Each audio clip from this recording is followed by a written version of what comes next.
मुश्किलों का अंबार है, वो जो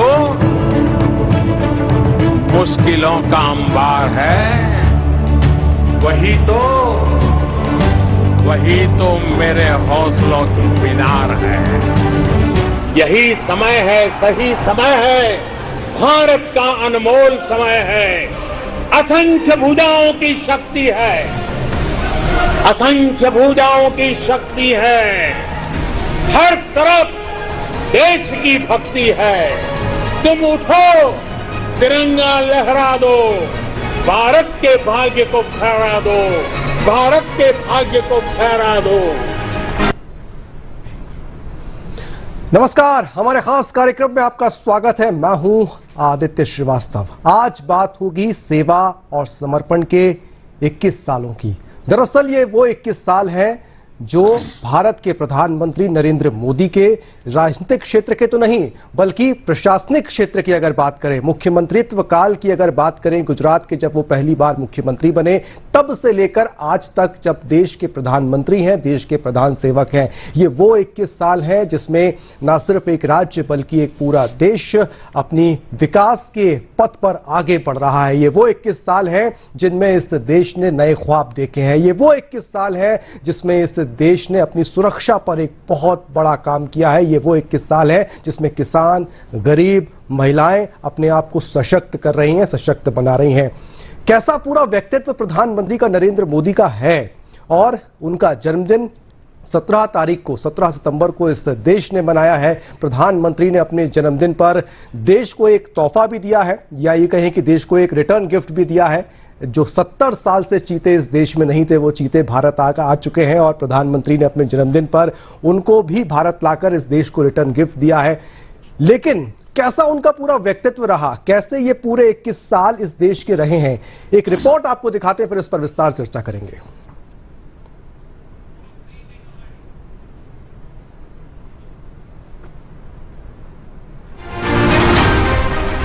मैं नरेंद्र दामोदर दास मोदी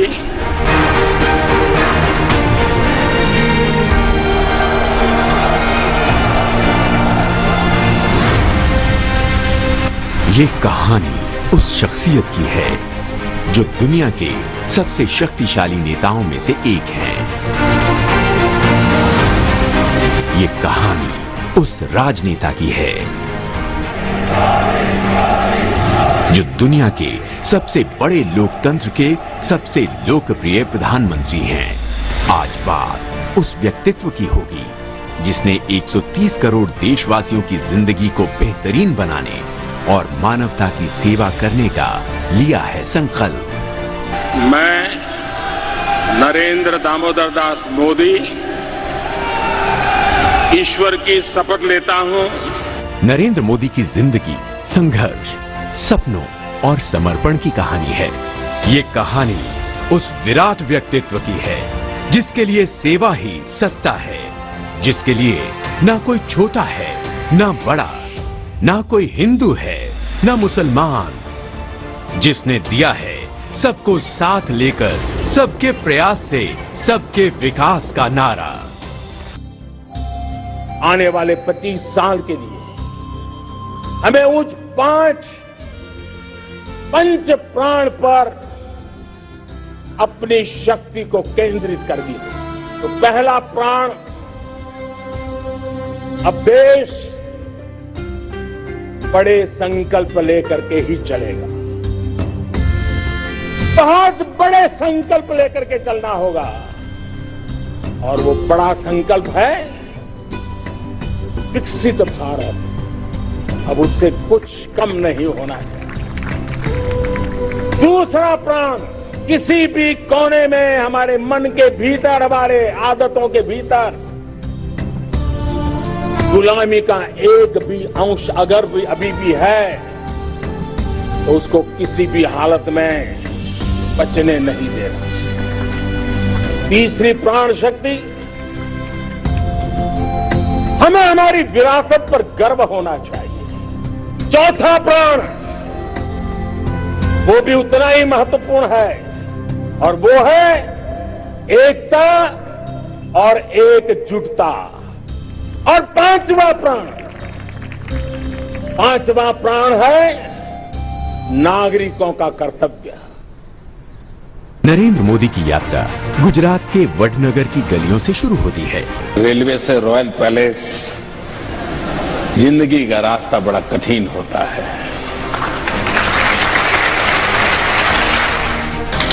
17 सितंबर 1950 को जन्मे नरेंद्र मोदी दामोदर दास मोदी और हीराबा की तीसरी संतान थे। आरंभिक जीवन बेहद गरीबी में बीता। नरेंद्र मोदी स्कूल के बाद स्थानीय रेलवे स्टेशन पर बनी पिता की चाय की दुकान में हाथ बटाते थे। लोकतंत्र में अगर जनता जनार्दन जो ईश्वर का रूप है वो फैसला कर ले तो फिर एक चाय बेचने वाला भी उनका प्रतिनिधि बनकर के रॉयल पैलेस में हाथ मिला सकता है।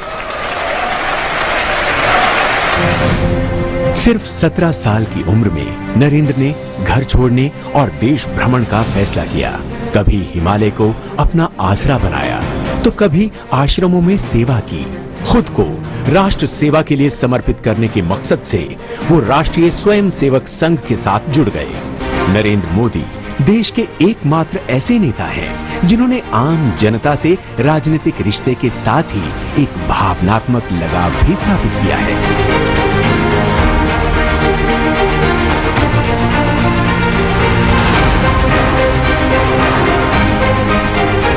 ये मेरा सौभाग्य है कि मैं हिंदुस्तान से 400 के अधिक जिलों में रात्रि मुकाम करने का मुझे सौभाग्य मिला है, लोगों से मिलने का सौभाग्य मिला है। तो मेरी जिंदगी तो एक मजदूर की जिंदगी है। भाई मजदूर की तरह ही जिया हूँ। जब तक ये शरीर मदद करे मजदूर की तरह ही जीना है और हिंदुस्तान का मजदूर नंबर 1 कहलाने का मुझे आनंद होगा।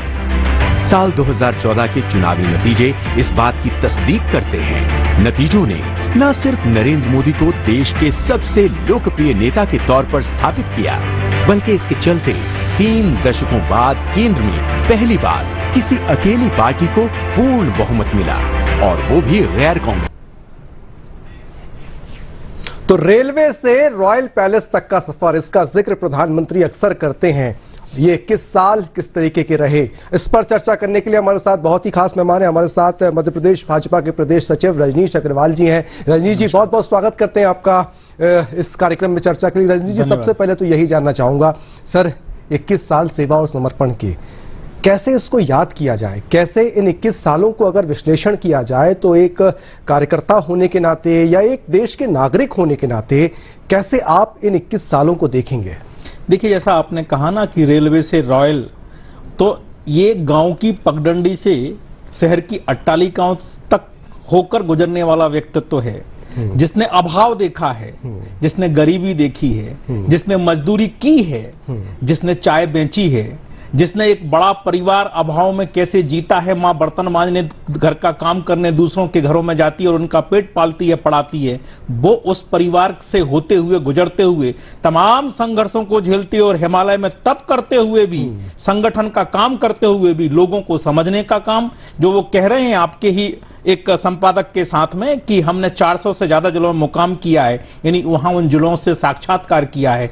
तब जब ऐसा व्यक्ति किसी पद पर प्रशासनिक तौर पर बैठता है तो उसके अंदर वो अनुभव बोलता है। इसलिए कमिटमेंट जनता के प्रति, सेवा का भाव जनता के प्रति, समर्पण जनता के प्रति, ईमानदारी पक्की और सच्ची, पूरी ईमानदारी के साथ में काम करने की एक जो लालसा है वो पूरे के पूरे 21 सालों में दिखाई पड़ती। बेदाग जीवन, बहुत बड़ा जीवन तो उनका मुख्यमंत्री का काल का ऐसा रहा है जो यूपीए के शासन में गुजरा, लेकिन मजाल है 1 रुपए का भी दाग उनके ऊपर हो।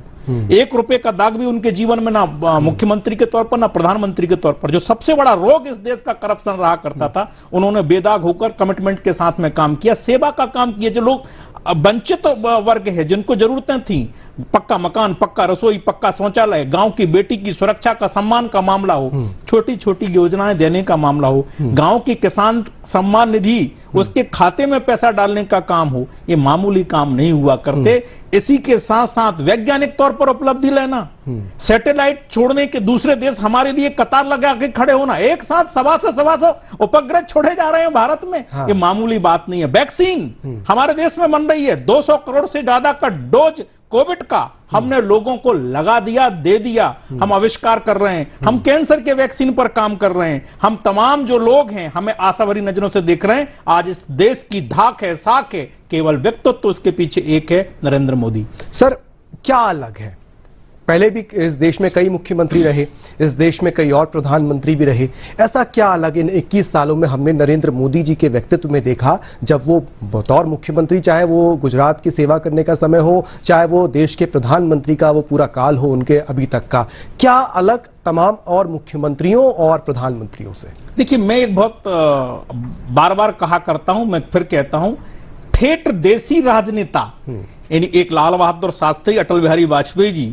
लाल बहादुर शास्त्री भारतीय जनता पार्टी के नहीं थे, जनसंघ के नहीं थे, कांग्रेस के थे, लेकिन ठेठ देसी राजनेता जो रचे पगे भारत की भारतीयता में, वो अटल बिहारी वाजपेयी जी और अब नरेंद्र मोदी जी।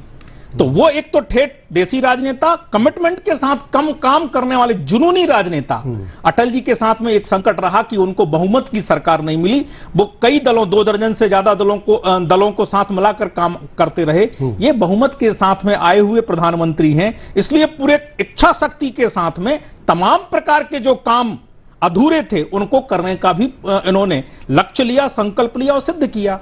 रजनीश जी, क्या वो बड़े काम, कई ऐसे काम इस देश में ऐसे देखने को मिले पिछले 8 सालों की अगर बात की, जब से 2014 26 मई 2014 से प्रधानमंत्री ने शपथ ली, नरेंद्र मोदी जी ने प्रधानमंत्री पद की, और आज तक की अगर हम बात करें, क्या वो ऐसे बड़े काम जिनको कई वर्षों तक याद किया जाएगा प्रधानमंत्री के नरेंद्र मोदी के कार्यकाल को अगर समझने अभी तक? देखिए, मैं धारा 370-35 से हटाने का मामला है, 3 तलाक का मामला है, राम मंदिर बनने का मामला है, मैं इन मुद्दों का जिक्र मात्र नहीं करूंगा। भ्रष्टाचार से मुक्ति की बात केवल भाषणों में नहीं कही, सिद्ध करके दिखाए। जनधन खाते जिनका मजाक उड़ाया करते थे विपक्ष के लोग, विपक्ष के नेता, यानी एक खाता खुलने मजाक का विषय बन गया था। खाते नहीं थे हमारे लोगों के, नागरिकों की, उनका खाता खुलवाया और उनको जो मदद देनी थी उनके खातों में डाली। जो प्रधानमंत्री रहे राजीव गांधी जी कहा करते थे 1 रुपए भेजते हैं 15 पैसे पहुंचता है, 85 पैसे गायब हो जाता है, उन्होंने स्वीकार किया, लेकिन पकड़ा तो नहीं, उनका समाधान तो नहीं किया। इन्होंने वो 85 पैसे ना केवल पकड़ने का काम किया, बल्कि सीधा का सीधा 1 रुपए खाते में डालने का काम किया। इसीलिए गैस की सब्सिडी या गैस का दाम सीधा उसके पास, इसीलिए प्रधानमंत्री आवास योजना की मदद सीधा उसके खाते में, इसीलिए जब कोविड के दौरान महिलाओं को पैसा दिया सीधे खाते में, इसीलिए किसान सम्मान निधि 6000 उन्होंने 4000 मुख्यमंत्री शिवराज जी ने सीधे खाते में डालने का काम। एक नहीं, ढेरों योजनाएं, गर्भवती योजनाओं को 16000 देने का मामला हो, चाहे वो मातृवंदना योजना का मामला, राज्य भी अब उसका लाभ उठा रहे हैं और तमाम प्रकार से पूरा जीवन अपना सुखमय और समृद्धि की तरफ आगे बढ़ाने का काम कर रहे हैं। उन्होंने कनेक्ट कर दिया, बीच में कोई दलाली नहीं, हमारे देश कोई कमीशन खोरी। हमारे देश में रजनीश जी कई अलग अलग विभिन्न दल हैं, अलग अलग दलों की अलग अलग राज्यों में सरकारें हैं, और टीम इंडिया बना के चलना, वो एक कप्तान के तौर पर जिसे हम कहें कि तमाम राज्यों में जो अलग अलग दलों की सरकारें हैं, जहां पर भाजपा की सरकारें नहीं भी हैं, कांग्रेस है या कोई और क्षेत्रीय दल हैं, उन टीम इंडिया के साथ देश को आगे लेके जाना यह आसान बात नहीं है। आप ही ने शुरुआत में कहा कि पूर्ण बहुमत की सरकार अटल बिहारी वाजपेयी जी के समय पे नहीं थी, आज पूर्ण बहुमत की सरकार इस देश के अंदर है, वो तो केंद्र में है, लेकिन राज्यों में जहां पर आपकी सरकारें नहीं है, यानी कि भारतीय जनता पार्टी की सरकारें नहीं है, उसके बावजूद भी उनको साथ लेकर चलना, उनको एक लेकर चलना, ये कितना बड़ी इच्छा शक्ति है इसके पीछे? देखिए, बहुत बढ़िया सवाल किया आदित्य जी, आपको धन्यवाद। ये टीम इंडिया शब्द जो आपने इस्तेमाल किया, ये दिया हुआ शब्द माननीय प्रधानमंत्री जी का है, वो भी राज्यों के साथ संबंधों को लेकर। उन्होंने कहा राजनीति अपनी जगह है, चलती रहेगी, होती रहेगी, लेकिन जब बात गवर्नेंस को लेकर हो, बात सरकारों को लेकर हो, तो हम टीम इंडिया के साथ में काम करेंगे। संघीय ढांचा हमने अपनाया है ना, और कई राज्य तो ऐसे हैं साहब जहां भाजपा के दहाई में भी विधायक नहीं है, सरकार बनना तो दूर है, एक लंबी उनकी भी सूची है, लेकिन टीम इंडिया की स्पिरिट के साथ में हमने काम करके इन 8 सालों में दिखाया है। मैं 2 उदाहरण देता हूं। एक जीएसटी का, जीएसटी में जब से लागू हुआ तब से आज दिनांक तक कोई भी निर्णय बहुमत से नहीं हुआ, सर्वसम्मति से हुआ, भले ही विपक्ष के दल बाहर आके कोई भी आरोप प्रत्यारोप लगाने का काम करें, वोट डाल के बहुमत के आधार पर निर्णय नहीं, सर्वसम्मति के आधार पर। दूसरा सबसे बड़ा उदाहरण कोविड के दौरान आया। एक दूसरे के साथ में तादात्म्य बनाकर, संबंध बनाकर और लोगों को राहत पहुंचाने का काम किया। तमाम बंधनों को तोड़कर, तमाम राजनीतिक बाधाओं को पार करते हुए एक दूसरे के साथ में, टीम इंडिया की स्पिरिट के साथ में काम करने के में जुटे रहे। कहीं कोई कमी है तो उसको दूर दूसरा राज्य कर रहा है, छोटी मोटी कोई अड़चने भी आई उसको दूर करने के काम सब मिल बैठकर कर रहे हैं। एक साथ वर्चुअल बैठ रहे हैं, मुख्यमंत्री बैठ रहे हैं प्रधानमंत्री के साथ में, और वो अपने तमाम प्रकार की समस्याओं का जिक्र कर रहे हैं, समाधान पा रहे हैं। मुझे लगता है वो सबने देखा है, क्योंकि वो ऐसी वर्चुअल मीटिंग्स भी जनता के सामने हुआ करती थी। और ये अच्छे उदाहरण हैं, मैं कई उदाहरण और दे सकता हूं, लेकिन वो स्पिरिट इस देश को आगे बढ़ाने में काम आती है। ये देश विश्व गुरु की तरफ आगे बढ़ रहा है रजनीश जी, और प्रधानमंत्री की छवि अगर देखें तो अंतर्राष्ट्रीय स्तर पर एक अलग छवि डेवलप हुई है। कई अंतर्राष्ट्रीय संस्थाएं जो हैं, जो रेटिंग्स करती हैं, वहां पर प्रधानमंत्री उनमें अव्वल नजर आते हैं। उनके बीच अव्वल नजर आते हैं जो विकसित देश हैं, बड़े देश हैं। उन देशों के राष्ट्रपति, राष्ट्राध्यक्षों के सामने भारत का कद वहां बढ़ा हुआ दिखाई देता है। क्या आपको खास बात लगती है हमारे देश के प्रधानमंत्री की, कि जो दुनिया के तमाम देशों को प्रभावित करती है, दुनिया के तमाम देशों में कहीं ना कहीं ये बताने को मजबूर करती है कि भारत की महत्वता के बिना दुनिया की महत्वता की संकल्पना करना इतना आसान नहीं है? ये बात इसलिए सर महत्वपूर्ण हो जाती है क्योंकि एक वक्त ये किसी बड़े राष्ट्राध्यक्ष ने कहा था कि कोविड के बाद ये तय होगा कि किस राष्ट्राध्यक्ष ने कितना बेहतर काम किया है कोविड से लड़ने को लेकर। और दुनिया भर में जिस तरीके से भारत की छवि अब बदल रही है, उसके पीछे की इच्छा शक्ति किस तरीके से देखते हैं? देखिए, मैं यहीं से शुरू करता हूं। ये निश्चित तौर पर जिस राष्ट्राध्यक्ष ने कहा है, बहुत सही कहा है। प्री कोविड, ड्यूरिंग कोविड और पोस्ट कोविड, यानी कोरोना काल के पहले और कोरोना काल के बाद किस राष्ट्र ने कैसे आगे बढ़ने का काम किया है, ये आकलन तमाम प्रकार के समीक्षा करने वाले लोग करेंगे, लिखेंगे, पढ़ेंगे, सुनाएंगे। एक बात मैं बताऊं, प्रधानमंत्री नरेंद्र मोदी जी के अंदर वो आत्मविश्वास, भारतवर्ष के प्रधानमंत्री के तौर पर, और वो आत्मविश्वास जो कहीं क्षीण हो गया था, वो आत्मविश्वास दिखाई पड़ा। उन्होंने कहा था, हम आंख से आंख मिलाकर दूसरे राष्ट्र के अध्यक्षों से बात करेंगे, ना आंख झुकाकर ना आंख उठाकर। वो आत्मविश्वास कहां पैदा होता है कि हम वो लोग हैं। जब दुनिया के लोग भूखे नंगे घूमा करते थे, तब हम तक्षशिला और नालंदा जैसे विश्वविद्यालय चलाया करते थे। ये वो लोग हैं, हम वो लोग हैं। उन लोगों को बताने का काम की योग आयुर्वेद के दम पर हम लोगों का समाधान किया करते थे स्वास्थ्य के तौर पर, वो इससे वंचित रहा करते थे। हमने दुनिया को दिया है, और वो तमाम उस विश्लेषण में मैं नहीं जाता। वो आत्मविश्वास भरे हुए प्रधानमंत्री नरेंद्र मोदी जी दिखे, इसलिए उन्होंने पहले जब शपथ ली, पहली बार में उन्होंने दक्षिण एशियाई देशों के राष्ट्राध्यक्षों को बुलाया, बिना किसी पूर्वाग्रह के, बिना किसी किंतु परंतु के, और कहा कि हम संबंध बनाना चाहते हैं, आइए आप भी बढ़िए, हम भी बढ़े, हम साथ मिलकर चलना चाहते हैं। और इसीलिए कई देशों को वैक्सीन देने का काम भी किया, कई देशों को दवाई देने का काम किया, और बड़े बड़े देशों को, अमेरिका को हमने ही दवाई दी साहब, अमेरिका को के साथ साथ में कई लोगों के साथ में वैक्सीन के संबंध हमने ही बनाए। और फिर बाद में योगा जैसा 173 देश सह आयोजक बनते हैं और योगा के कारण लाभ पाते हैं। योगा हो सकता है हमारे घरेलू पिच पर कई विवाद के कारण बन जाते हैं और राजनीति के चलते, लेकिन स्वीकार सब करते हैं। ऐसे कई मुद्दे हैं जिनके कारण योग, आयुर्वेद, विज्ञान, आध्यात्म, जिनके कारण ये देश आगे बढ़ रहा है, दुनिया के देशों को स्वीकार हो रहा है। वो धाक, वो साख प्रधानमंत्री नरेंद्र मोदी जी के कारण बनी है। और ये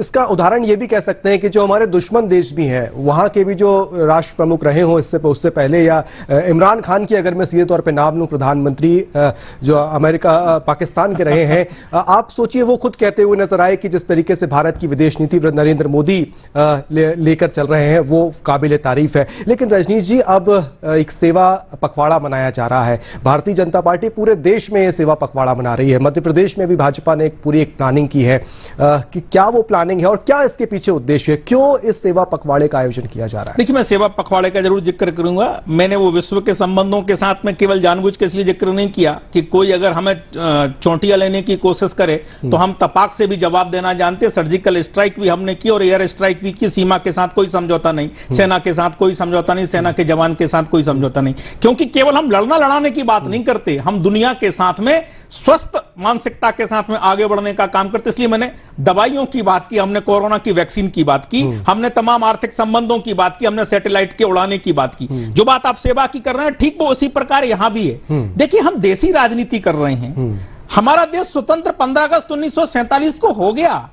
अब धरना, प्रदर्शन, आंदोलन, चक्का जाम, तोड़फोड़, आगजनी, इससे काम नहीं होने वाला। ये सरकार हमारी है, हमारी ही संपत्ति, हमारी टैक्स से दी हुई संपत्ति है, धन हमारा अपना है, सबका है, राष्ट्र का है, उसको क्षति पहुंचाकर कौन सा आप अपना कर्तव्य पूरा कर रहे हैं। इसलिए मुझे लगता है इस देश के तमाम संगठनों को, राजनीतिक दलों को समझना होगा कि हमें सेवा की भावना के साथ आगे बढ़ना होगा। ये धरती सेवा करना सिखाती है, समाज सेवा करना सिखाती है। इसलिए प्रधानमंत्री नरेंद्र मोदी जी का जो सोच रहा है, जो विचार रहा है, उसी के आधार पर उनके जन्मदिन 17 सितंबर से लेकर गांधी जयंती 2 अक्टूबर तक भारतीय जनता पार्टी सेवा पखवाड़ा है। सेवा पखवाड़ा में रक्तदान शिविर, जो तमाम प्रकार की ब्लड बैंक के हम फुल कर देंगे, हमारे युवाओं ने ठाना। वृक्षारोपण 25 लाख 17 सितंबर को, 25 लाख 25 सितंबर को, 25 लाख 2 अक्टूबर को। और सुरक्षित वृक्षारोपण, केवल फोटो खींचू वृक्षारोपण नहीं कि फोटो खींचा और दूर बकरी खा गई, गाय खा गई, केवल नहीं, सुरक्षित वृक्षारोपण करने का काम।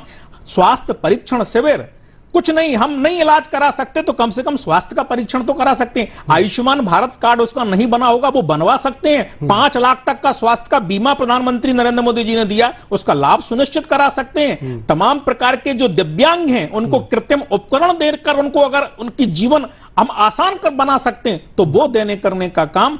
अभी टीबी के कई तादाद में रोगी हैं, हमने तय किया है कि बिना किसी नाम पहचान को उजागर किए हम उनको गोद लेने का काम करेंगे, उनका इलाज कराएंगे और उनको टीबी से मुक्त करने का काम करेंगे। हम पोषण के साथ में तमाम संकल्पों को लेते हुए आंगनवाड़ी गोद लेकर और जो कुपोषित बच्चे हैं उनका कुपोषण कैसे दूर हो सकता है वो लक्ष्य पूर्वक पूरा करने का काम कर रहे हैं। इसका ऐप बनाया हुआ है, तो इस ऐप के माध्यम से ट्रैकिंग करने का काम कर रहे हैं। ये छोटे छोटे काम हैं जो एक मजबूत देश बनाने का काम प्रधानमंत्री नरेंद्र मोदी जी के नेतृत्व में हम करने वाले हैं, केवल सेवा और समर्पण की भावना। आमजन को कैसे जोड़ा जा रहा है इससे? आमजन को इन्हीं भावनाओं के साथ, टीबी का रोगी तो आमजन में ही है, स्वास्थ्य का परीक्षण आमजन का ही करना है, रक्तदान अगर हम कर रहे हैं तो वो अल्टीमेटली आम आदमी को फायदा होगा, आयुष्मान भारत का लाभ पहुंचाना तो वो आम आदमी को होगा, दिव्यांग को उपकरण दे रहे हैं तो वो आम आदमियों को ही उपकरण है। ऐसे छोटे बड़े जो काम, वृक्षारोपण करेंगे तो जो अल्टीमेटली लाभ आम आदमी को ही मिलने वाला है। तो ये छोटी छोटी गतिविधियां चलाकर, छोटे छोटे प्रकल्प चलाकर, शिक्षा से जुड़े हुए प्रकल्प, स्वास्थ्य से जुड़े हुए प्रकल्प, ये चलाकर ही हम आगे अपना हेतु सिद्ध करने का काम करते हैं। और ये आमजन के लिए है, कोई खास आदमी के लिए नहीं हो। खास आदमी उन स्वास्थ्य परीक्षण शिविर में जाने वाला भी नहीं है, खास आदमियों के आयुष्मान भारत कार्ड भी नहीं हुआ करते, खास आदमियों में दिव्यांग इस प्रकार से लाचार उपकरणों के लिए नहीं रहा करते। रजनीश जी, पिक्चर अभी बाकी है, पिक्चर अभी पूरी नहीं हुई है। हम अभी 21 साल पे हैं, हम 20 साल की भी बात हमने करी, इस पिछले साल 19 साल की भी हमने की, लेकिन पिक्चर अभी बाकी है और बहुत बड़ी पिक्चर है। क्या वो पिक्चर होगी और अगले कुछ साल ये भारत कहां होगा? क्योंकि ये तब पूछ रहा हूं सर आपसे कि जब आजादी का अमृत महोत्सव ये देश अभी मना रहा है और अगले 25 साल प्रधानमंत्री ने कहा है कि ये संकल्प के साल है, उन 25 सालों में हमें वो सारे काम करने हैं जो भारत अब तक पिछड़ा है, वो क्या होंगे? बहुत धन्यवाद, बहुत धन्यवाद। बहुत जोरदार प्रश्न है, आज की चर्चा का सबसे जोरदार प्रश्न। इस देश की जनता के सामने लक्ष्य, अगर हम लक्ष्य नहीं देंगे, आजादी के पहले लक्ष्य हुआ करता था कि हमें स्वतंत्र होना है, इसलिए सबने एक ही लक्ष्य रखा, स्वतंत्र होना है। स्वतंत्रता के लिए लोगों ने आम आदमी से लेकर, आम बनवासी से लेकर, आम अनुसूचित जाति के लोगों से, महिलाओं से लेकर सबने एक लक्ष्य, स्वतंत्र होना, लड़ाई लड़ी। आज लक्ष्य है भारत को हमें विकसित बनाना है, दुनिया का सुरमौर बनाना है, विश्व गुरु बनाना है। इसलिए किन किन मुकामों पर हम कर सकते हैं? प्रधानमंत्री नरेंद्र मोदी जी कहते हैं ये आजादी का अमृत काल है और ये अमृत काल शुरू हुआ है 75वें वर्ष से। हम जब 100 वर्ष को प्राप्त करेंगे तब 25 सालों में हम वो सब काम हमें करना है जिनसे हम कभी पीछे रह गए। इसलिए स्वास्थ्य के मामले में रोड मैप, हमने स्वास्थ्य नीति बनाकर आगे बढ़ने का काम किया। शिक्षा, राष्ट्रीय शिक्षा नीति NEP आई है, उसके साथ में आगे बढ़ने का काम। देशज शिक्षा, देसी शिक्षा, जिसके आधार पर हम आगे बढ़ सकते हैं, उस राष्ट्रीय शिक्षा नीति के बल पर हम देश को बढ़ा सकते हैं। मातृभाषा में शिक्षा पाकर, हम आधुनिक तकनीक के साथ में जोड़कर, आधुनिक चिकित्सा पद्धति के साथ में जोड़कर हम आगे बढ़ सकते हैं। हमारा जो प्राचीन ज्ञान विज्ञान है उसके साथ में हम आगे बढ़ सकते हैं। हम अपने वैज्ञानिकों को कैसे और संरक्षित सुरक्षित कर सकते, इसलिए अनुसंधान में पैसा। इन्होंने कहा जय जवान, जय किसान, जय विज्ञान और जय अनुसंधान। बिल्कुल, तो ये बहुत महत्वपूर्ण, 25 साल का भारत ये बनने वाला है। बिल्कुल, ये बहुत महत्वपूर्ण बात से आपने कंक्लूड किया है रजनीश जी। और मुझे लगता है कि जय अनुसंधान जो आखिरी शब्द आपने कहा है उस पर भी वो एक बहुत महत्वपूर्ण होगा अगले 25 सालों में काम करने को लेकर। और पिक्चर अभी बाकी है, पिक्चर अभी खत्म नहीं हुई है। और ये जिसे हम कहें कि 8 साल का जो अब तक का जो सफर प्रधानमंत्री का लगभग रहा है, 8 साल से ज्यादा का आप ये कहें, वो अपने आप में कई माइलस्टोन बना चुका है। और अगले कुछ साल जो प्रधानमंत्रित्व काल के होंगे वो किस तरीके से होंगे और इसका खाका किस तरीके से होगा, इसका रोड मैप प्रधानमंत्री समय समय पर देते आए। और रजनीश अग्रवाल जी की बातों से ही हम ये कह सकते हैं कि बीजेपी और संगठन और प्रधानमंत्री किस तरीके से अगले 25 सालों के लिए अपना रूपरेखा लेकर चल रहे हैं आगे। रजनीश जी, बहुत बहुत शुक्रिया करेंगे हमारे साथ जुड़ने के लिए इस चर्चा में। तो 21 साल सेवा और समर्पण के कार्यक्रम में फिलहाल इतना ही, दीजिए इजाजत, नमस्कार।